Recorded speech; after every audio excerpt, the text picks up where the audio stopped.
我们今天要都开录了吗？好，开始了，已经开始了，开始了。你看他们都亮红灯了，有没有？今天就聊个天呢。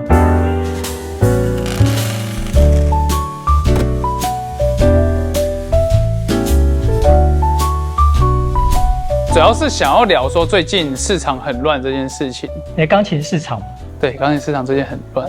最近不是那个卡哇伊开始在谴责一些事情吗？钓鱼事件哦。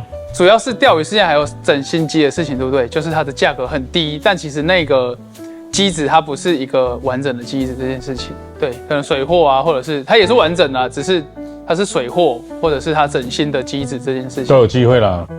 不过我们先聊聊卡哇伊，它不是一个与世无争的公司吗？怎么这么突然？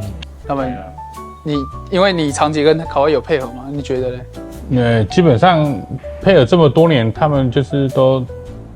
对啊，就他们几乎不太跟人家有什么争执对，就不太有争执哦。可是他这次等于是直接砍头他把这个名字亮出来，我们可以看一下，就是这份名单里面啊，他其实都有把他们这些有问题的经销商的名字给亮出来。讲得很公开的啦，就让大家看，基本上都知道是谁了。代表应该卡哇伊被欺负太久受不了。最主要应该是钓鱼方式啦，就是用很低价的价格吸引客人来，再用其他的手法再洗到别的地方去。这样长期久了之后，我觉得还是会影响到公司的形象啊。所以他这个，他推销到其他地方去，他的一个做法是什么？比如说，他可以把电钢琴调得不好听，再推到他主要想要卖的。所以你讲到重点，主要是他想要卖他想卖的产品。他想卖的产品，就是可能某一台琴不是他想卖，可是他很热门，可是他不是主要卖那一台，那台利润不好。所以今天他想要卖另外一台利润，他们自家专卖利润比较好的。我觉得专卖这件事情好像对市场的影响蛮大的。对，不过其实专卖这件事情也没有说到不好，也算健康，只是说当你用不健康的销售方式的时候，那整个市场就会掉了，就会不健康。我有遇过几个客人，是我刚来做的时候，那个时候我还没有很懂，他们就是从北部下来的客人。我想说，为什么他们会专程跑这么远？他来试的时候就有特地说，他不要是，比如说我们讲CN201好了，CN201是一个很不错的琴嘛，以这种价位算不错了，算不错嘛。键盘速度蛮快的，有一个大厂他用的就是卡哇伊的琴键。红色的琴，红色的琴 ，N 开头吗 ？N 开头。NORBB。好了，我们有可能会买。不过那个是事实啊。对，确实。那个就被公开，就是对了，就这个事实。对他们来说，应该是蛮荣耀的事情啊。对啊，他会代工的键盘啊。对，可是对他们家键盘很有名了。继续拍谁？给他打。没有，那件事情是这样子，就是那个客人来，然后他就说他从新竹下来的。然后我想说，怎么会特意从北部下来？他说，因为他在新竹的乐器行试的时候，我不知道，因为那个时候我对乐器行普遍都不熟。他就说他在新竹试的时候，他这样下来，然后他又试了，就是往南一点的一间店，他去那边试，他就说为什么他这两台的琴是一样的，都是 CN201，可是他弹起来就是他在新竹他自己家里附近的乐器行试的。他就觉得好难听哦。那当然，他就有跟我聊到说，他有在推其他牌子的型号的琴嘛。我记得是什么 HP 什么什么什么的。对，罗兰。我现在知道了，对，是罗兰。对，我现在知道可能是有那件事情。那台哦。对。可是我那个时候不知道，他就说，可是我今天来你们这里谈之后，我就确信了。这样讲回来啦，他主要是因为他下来，他总共试了3间店，他去第2间，他以为只是音场的问题。比如说我今天这个空间比较小，他可能会觉得声音就比较广，对不对？对，因为那个客人很细心，然后他就来我们店里，他就发现我们店里其实展场很大，跟他第2次试的那个店家环境不同。他在试，他就发现说这台可以买，他就直接跟我们下电话的声音这样子。了解就是那个代表订单来，他就直接跟我们下定 CN201这件事，就是这台琴这样子。对，然后我就当然会聊到后面嘛，在写订单的时候，我就问他说：“可是你试的这些琴，你为什么一开始会去那边试的？去新竹的店家试的时候，你会觉得它不好听？”他说他就不知道，他觉得很闷，然后要按很大力才有声音，但他的音量是全开的。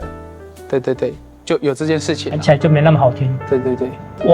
往邪恶一点想，他有动手脚，他把音色调闷，然后让你去比较。我觉得那个太邪恶了，你这样子想太邪恶了。不过我听到了不止一个客人了，你还有听到其他客也是一样的流程吗？类似啦，大概这2年比较少了啦，前几年比较多。就这个案例，大概我听到6、7个有，也是从新竹下来的，都从北部来的。新竹比较多，新竹比较多，因为我也有遇过。我会记那么深刻，是因为那个时候我刚来，是2年前的事情嘛，然后2年左右的事情嘛，然后因为我那个时候还在记型号，刚进来就菜鸡就记型号嘛，然后我就去问老板说，对，菜鸟，然后我就想说，老板我们这个有卖吗？然后老板就说这个没卖啊，客人有讲到是不是？有，就是这件事情，对，有描述过这件事情。其实专卖的琴我觉得也不错啦，只是说就操作的手法有比较健康就好了，不要比较健康一点。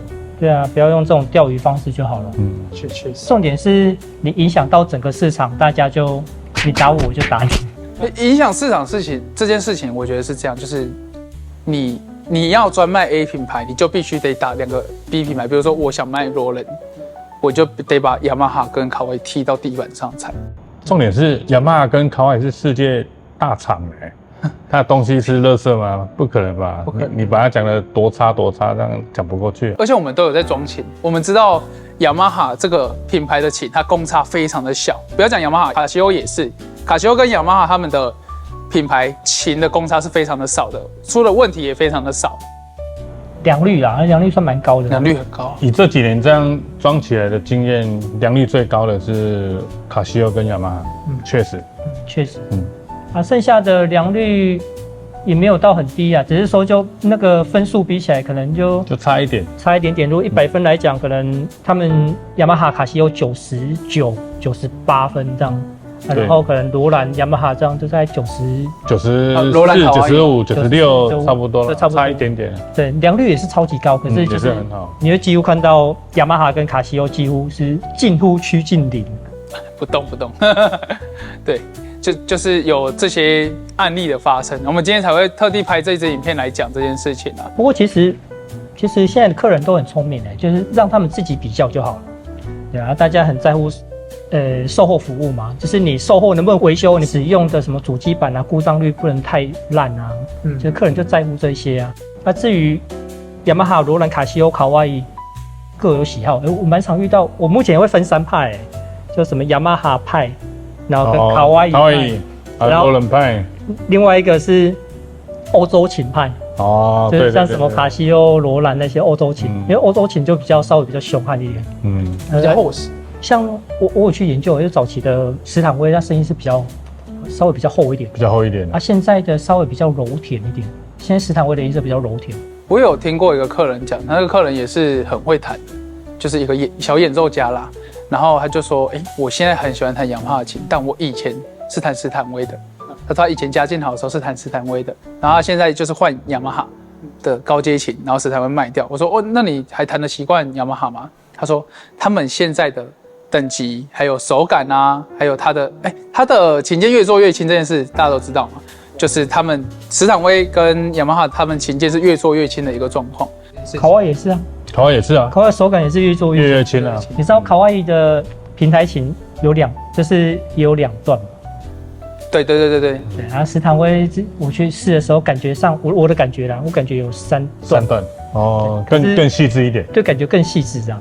你说的是阻尼感这件事情，对，有一个阻尼感，你会感觉好像可能不止3段，就是那个感觉，我是觉得至少有3段这样。然后那个卡哇伊是感觉上也是有2段。不过讲到这个啊，电钢琴最近不是有出那个8系列的那个阻尼感就做得非常的好。对，这次它升级蛮多，更像平台。对。然后音色也是，它那个新的那个音响，超厉害的。它不是说什么几度啊？那个环绕式的，就那个火山喷发嘛，火山喷就更立体一点啦，就超级立体啊！就是它的那个发射方式是360度，再加上面它是整个喷泉式的喷发的共鸣设计啦，所以那个设计又更厉害。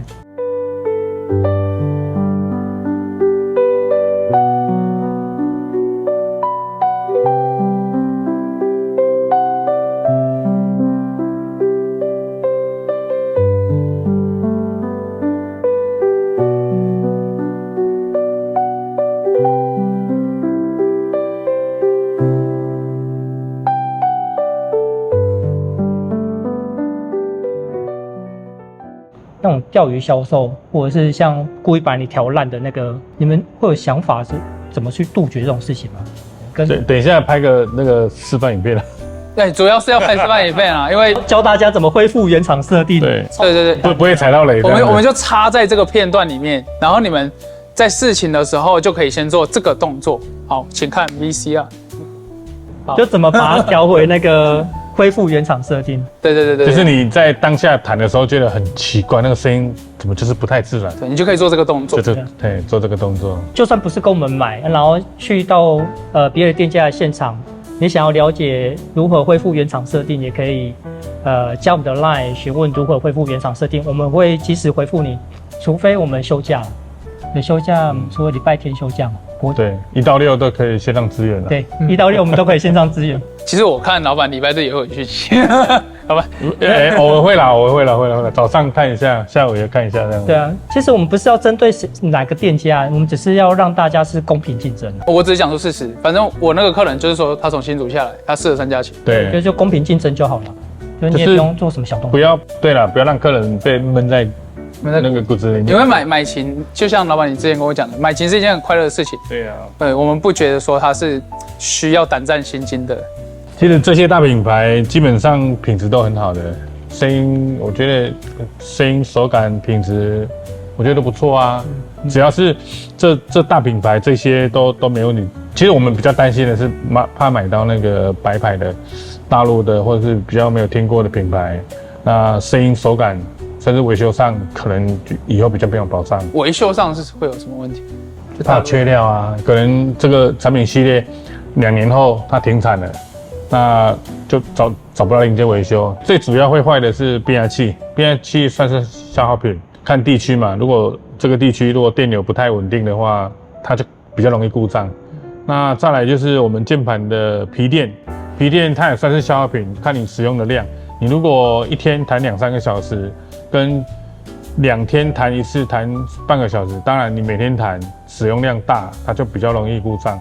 那它的寿命大概就3年、5年甚至10年都有可能。其他的像喇叭、主机板要故障几率其实不高啦，还是会有比较少量。因为现在很多人都以为那个传统琴很容易卡键嘛，我想说那电钢琴会不会这样？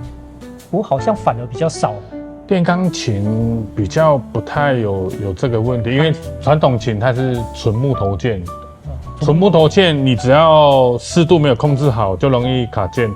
不过我们家的那个它的那个400系列以上的它是全木直键，对，那全木直键的手感确实比较好，用料成本也比较高。不过它如果一样湿度没有控制好，它还是会卡键哦，还是会有这个，还是有这个困扰。对，所以它是木头膨胀。对，因为木头它吸水，它会有膨胀的系数，会有一点点公差。你只要多一点点，它键盘还是会不顺。因为它公差都很小，它密度很大。那大部分的键盘就是木质跟塑料混合材料，就比较没有卡键这个问题，确实是这样子。突然想到那个，我们不是有加码保护吗？所以其实我们加那个消耗品，如果在我们的保护范围内，我们都是可以处理的嘛。那当然了，加码保护也其实很重要嘞，我觉得很重要嘞。我自己是会买保护的人，我说实话，我每次去客人家，客人会问我说，尤其是我自己一个人装琴的时候，因为他会觉得说你就一个装琴的没差嘛，我就直接跟他讲说，我是连 iPhone 保护都会买的那种人，对。但我遇到的事情确实是这样，我遇到了2台机子，我不是说电钢琴啊，我说不管是因为你像 iPad 的保护就要6000到1万。那个 Mac 的保护也是6000到1万，但我就2次都遇到啦，我就直接换主机。哦，对啊，你今天就有保障了。对，6000到1万是很贵的一个数字，但像我们是第一天去安装，会有750块的折扣，就原本是1500块，我们会砍对半。哦，这个是我们额外付费型的啦。对。那我们公司购买的基本上就是所有电钢琴，除了平台下单没有，自己来电话或是来现场。我们都会加码到3年，啊，当然这个对客人来讲就已经很有保障了。对，那我们还推出付费型的保护，就是像刚刚你讲的，第一天安装、购买优惠半价，维修几率其实不高，我们这样统计起来大概7%到8%上下而已。那遇到当然维修费也不便宜啦，故障说实在真的不多。那你如果运气真的不好，遇到机网、遇到主机板故障，那个维修费就是1-2万起跳。我们收这个钱，我自己凭良心讲，算蛮佛心的啦。蛮佛心的，因为你随便一个修个皮垫、琴键，那个都因为它是一组一组算的嘛，一个8度算一组。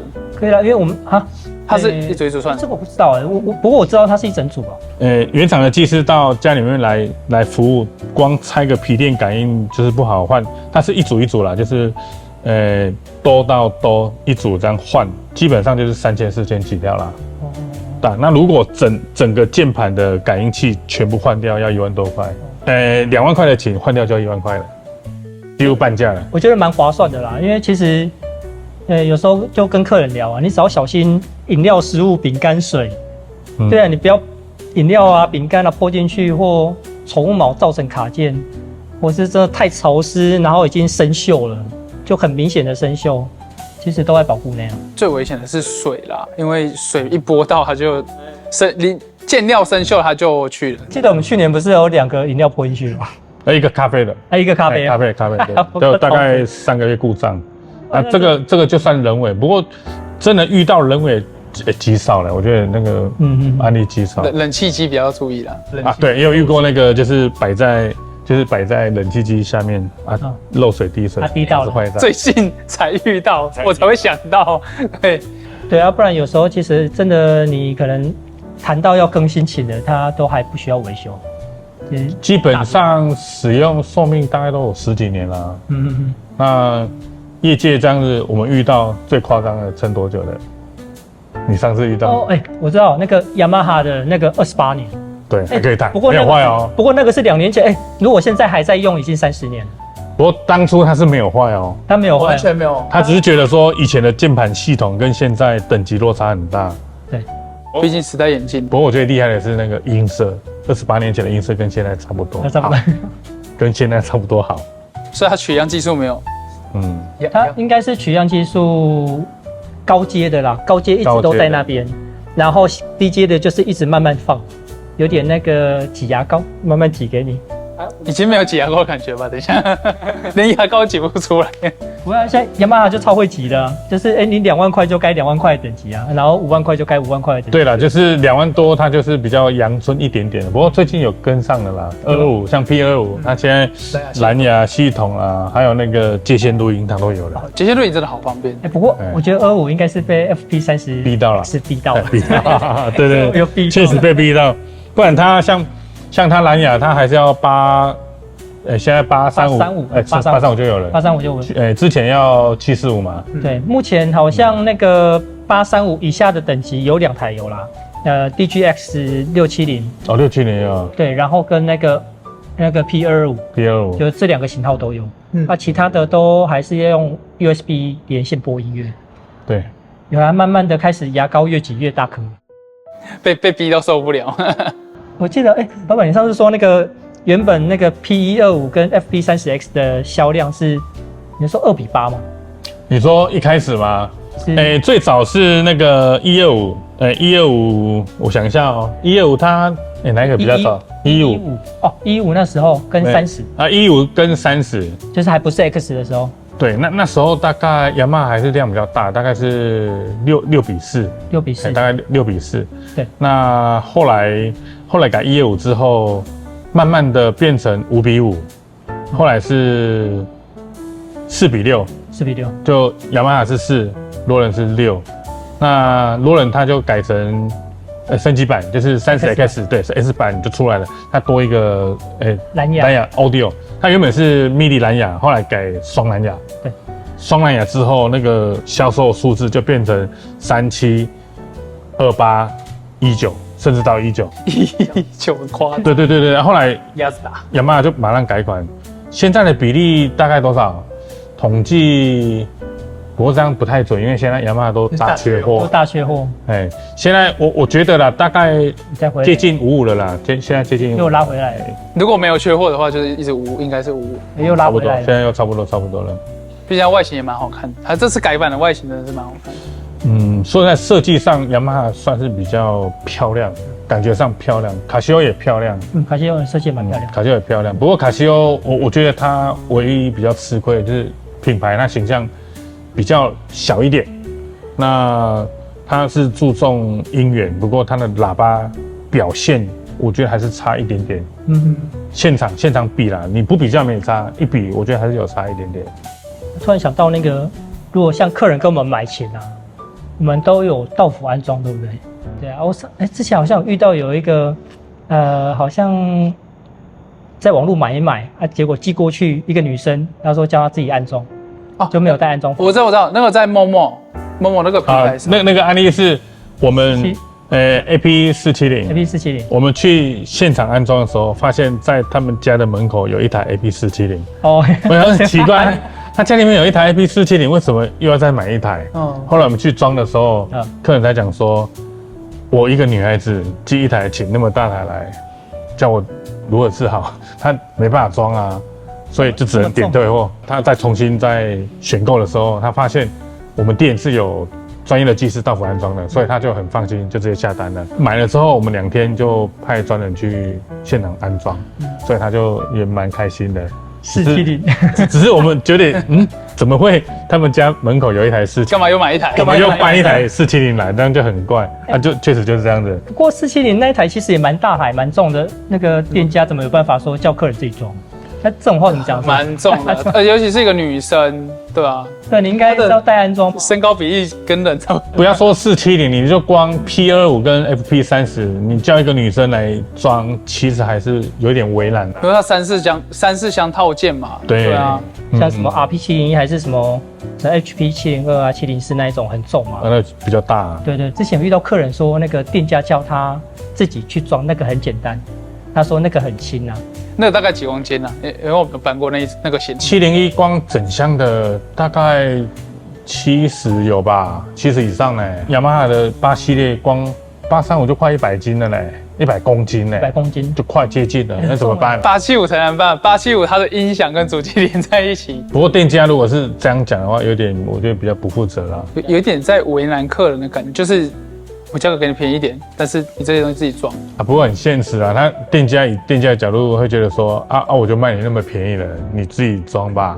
不过如果价格便宜又有安装，跟便宜再一点点，可能再便宜个1000、2000，他没有安装，我觉得还是有安装比较有保障啦。真的，比如说，好，我今天为了省了1、2000块，我把琴搬起来，我全部都装好了哦，最后一个步骤我要上去的时候手滑了，掉地上全毁了。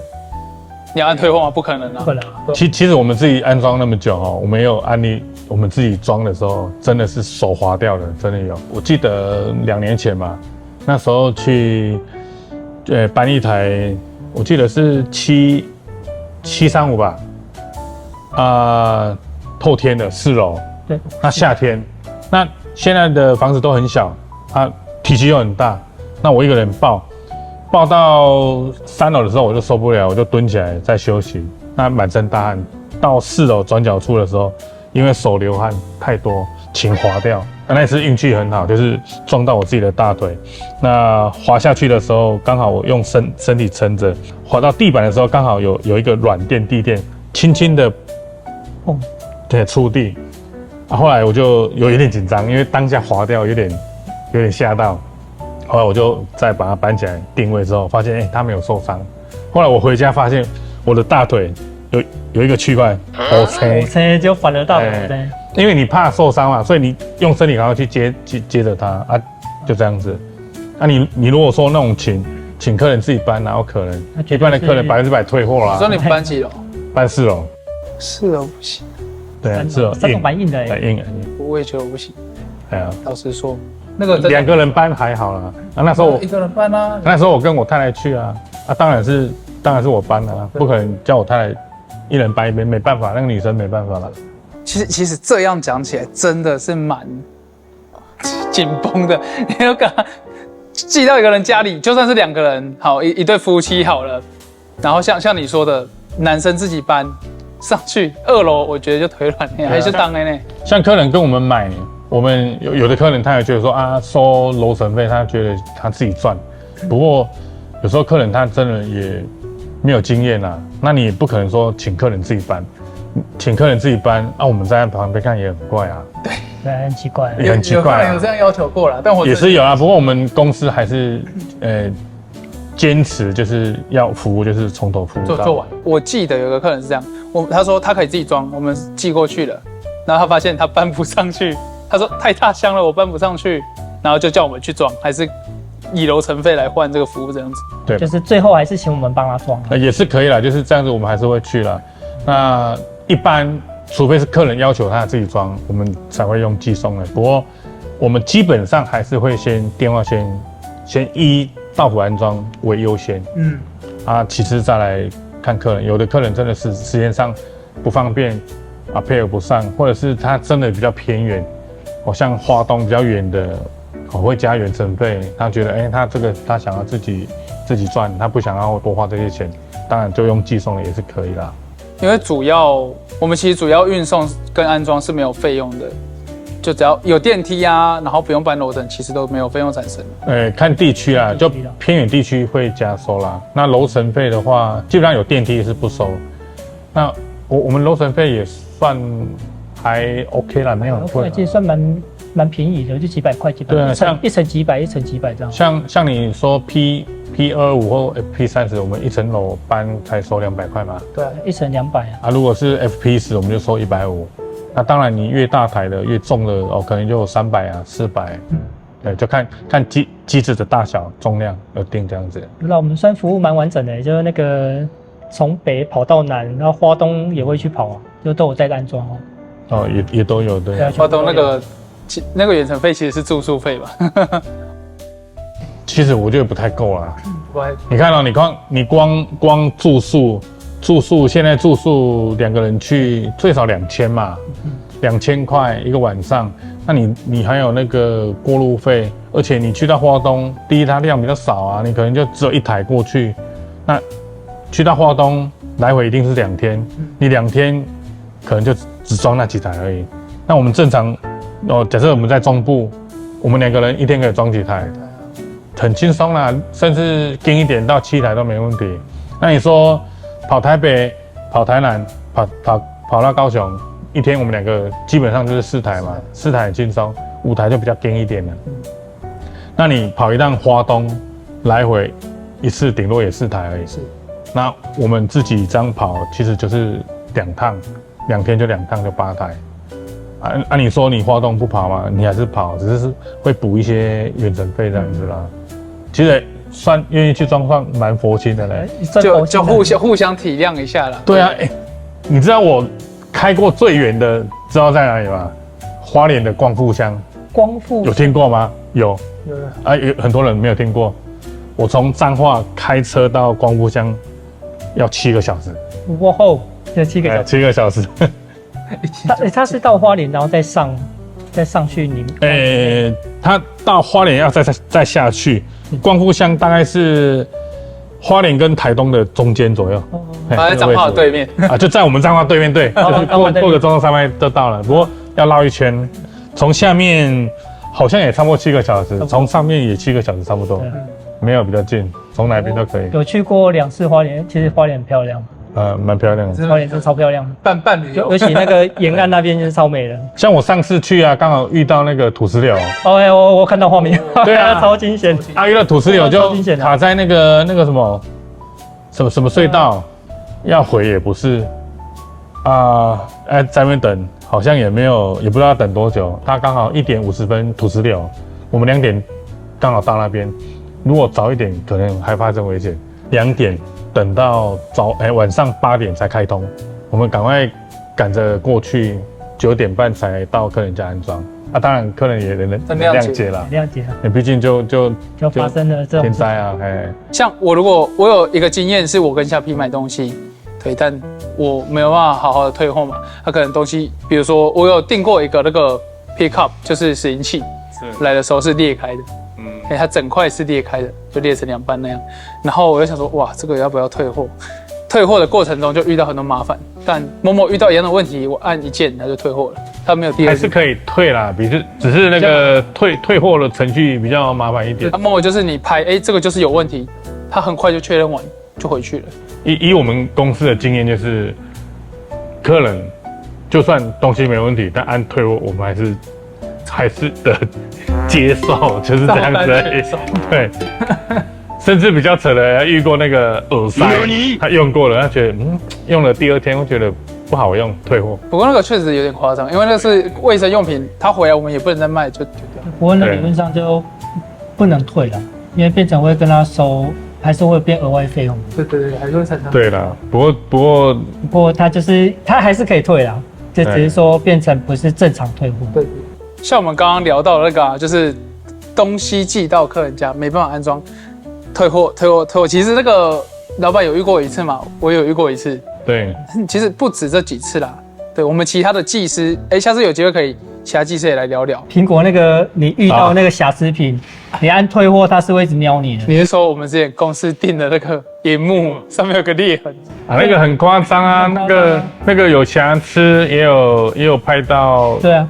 拆封的过程没有，这绝对不会是那个误会他，就绝对有凭有证据，我们还有一些那个照片啊，输送的整个过程全部都留着，都还留着。对啊，我们也不会怕他告我们什么那个诽谤啊什么的，而且事实啊，而且一开始跟他反映，他也很好心的引导我们再买第2次，好像有点诈骗的感觉了，买第二次。变成不让你退第1次的东西，但是你就等于买2台机，对那个东西这样子。不过他后来是要求我们退第2次的，对，要求我们第2次，然后这很问号啊。第2次好的啊，第1次瑕疵不能退啊，而且他后来问题是出在说，因为你有瑕疵开过机，因为萤幕瑕疵就是开机才看到啊，对，没有开机怎么看得到呢？因为它是在上面有一个暗暗的区块，那萤幕点燃，萤幕亮起来之后，它才会有那个反光嘛，才会有反光才看得到，对，才看得到那个碎掉的地方这样子。获胜的原因是我们坚持到最后，可能有些人就觉得麻烦，沟通个2、3次不行，他虽然就默默接受。对啊，到后面到那个消保会那边，他也是直接摆烂。当然，我们有在网络上看过很多对 Apple 友好的评论嘛，但我们遇到的事实就是这个样子。我跟你说，产品其实设计没什么问题，没问题，那个是卖的销售端有问题。对啊，就简单说，再简而言之就是 Apple 的那个陈经理我不知道，比如说上海的陈经理，好像是。台湾区的吧？台湾区啊，可是他是大陆人的口音吗？亚洲服务站是在新加坡。你说的是新加坡是总公司，在亚太区的总公司。可是台湾区还有一个台湾区的，那就台湾区的那个经理在鸟。退啊，他就是不想让你退，因为退他可能要写报告什么。他说我在度假哦，在那个我可能回去才帮你处理。可是他拖很久，他后面也没帮我们处理，那件事拖很久最后就是诉讼案子，那个法官觉得这有点夸张啊。对，要不然应该是这边顺便跟大家说一下，卖方他必须要提出瑕疵，他制作过程中没有瑕疵的证据的，到包括的过程，他提出没有瑕疵的证据，他没办法提出了，他没办法提出啊。而且我们这边所他要的资料我们都有，退货的监视器啦，监视器啊，然后日期啊，对那些记录全部都给他了。可是老实说，我们不用这么麻烦。我们只要就是往上一直往上呈报，然后提告。那如果提告的时候，我们直接要求他，请他提出你寄来的过程是完全没有瑕疵的，应该是卖方提出。对。所以那个案子是，不过我们又回到某就你在某买就很安心了，就真的遇到瑕疵，你就不会遇到这种烦心的事了，也不能说鸟不鸟，就是烦心，因为你要花很多时间去面对这些事情，这些事情又不是让你很愉快，你越面对着越烦躁而已。对。不过某还有几项优点啦，就是说你在某购买一定不会缺货，因为他对我们经销商很严格，你只要缺货就被他罚到你会受不了，罚到脱裤子，对，会罚到你会受不了。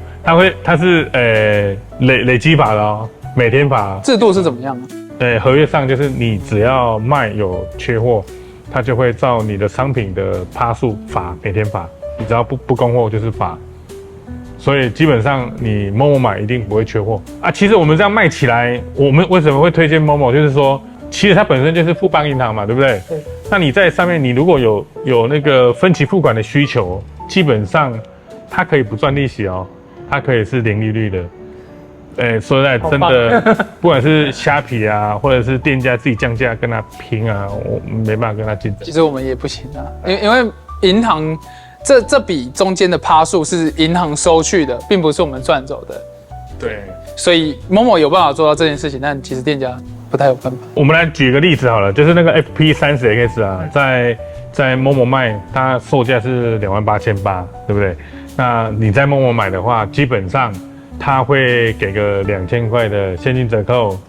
那你如果是刷富邦卡，它还有7%的回馈哦，回馈金。那7%，你如果没有富邦卡的话，好像是3%还是4%吧？现在3%，好像3%，看品相啊，看品相。如果是以30X，它是3%。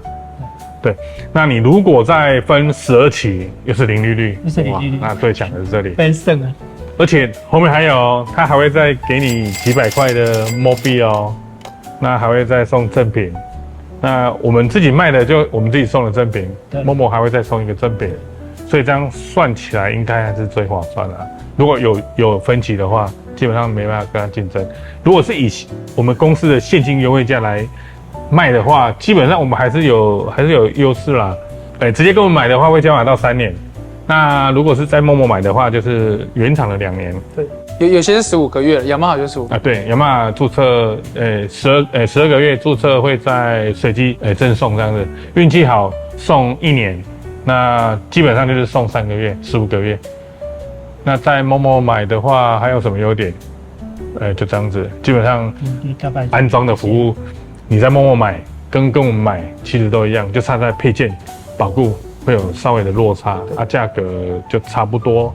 不仅可以那个去安装，又那么多人都可以弹琴，然后帮客人试琴的，应该没有第二件吧？这点我们公司真的琴师到府安装，很厉是真的琴师，对，真的琴师就真的很厉害的一个点。我们自己可以讲的就是，应该是说全台湾我们在安装这方面最认真啦。对，其实最认真。同行只要认真，你现在也可以做得到了，不过是比较累了，不太愿意，因为我们的技师都是自己培训出来的嘛。对啊，就是你要可以扛重啊，又可以组装，细节要注意哦。然后又可以帮忙试琴，然后弹一首歌示范，优雅。对啊，然后甚至那个介绍那个 App 怎么使用啊，对不对？对，这个应该很多老师有个头像。然后后来他听到我们的店名他听到小叮当，让他直接跟小叮当买就好了。对，因为他觉得应该服务上他可能做不到位。他原本是要团购，然后说什么那个金额超优惠，然后说，可是我前几天去看那个小叮当的店，小叮当吗？那你跟他们买就价格也不包了，就直接小叮当买就好了。